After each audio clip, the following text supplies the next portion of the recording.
شادی کی پہلی رات دولہا کھانے کا بڑا سا تھال لیے کمرے میں داخل ہوا۔ کھانے سے بڑی تیز خوشبو آ رہی تھی۔ کہنے لگا، آؤ کھانا کھاتے ہیں۔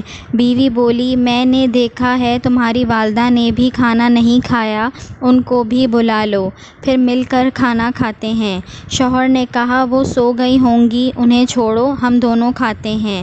بیوی اصرار کرتی رہی پر وہ اسی بات پر بضد رہا کہ امی کو رہنے دو۔ جب بیوی نے شوہر کا یہ رویہ دیکھا تو اسی وقت طلاق کا مطالبہ کر دیا۔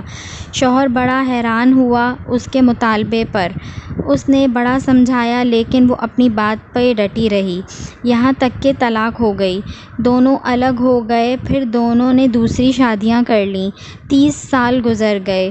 عورت کے بیٹے ہوئے، بہت محبت کرنے والے، ماں کا خیال رکھنے والے، بہت آسودہ حال تھی وہ۔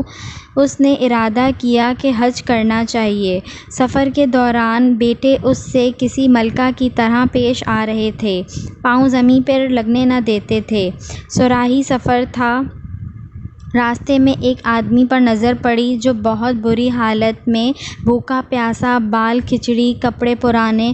اس عورت نے بیٹوں سے کہا، جاؤ دیکھو کون مسافر ہے، اسے اٹھاؤ، ہاتھ منہ دھلا کر کھانا کھلاؤ، پانی پلاؤ۔ چنانچہ بیٹے گئے، ماں نے جیسا کہا تھا ویسا کیا۔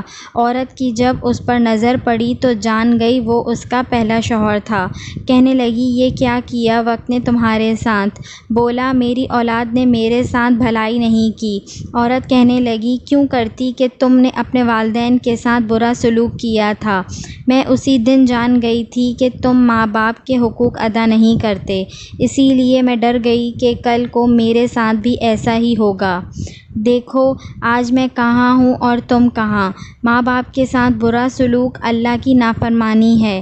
اگر اپنا بڑھاپا ہم شاندار گزارنا چاہتے ہیں تو والدین کے ساتھ شاندار سلوک کیجیے، کیونکہ یہ ایک ایسا عمل ہے کہ جس کا بدلہ دنیا میں ہی دے دیا جاتا ہے، خواہ اچھا ہو یا برا۔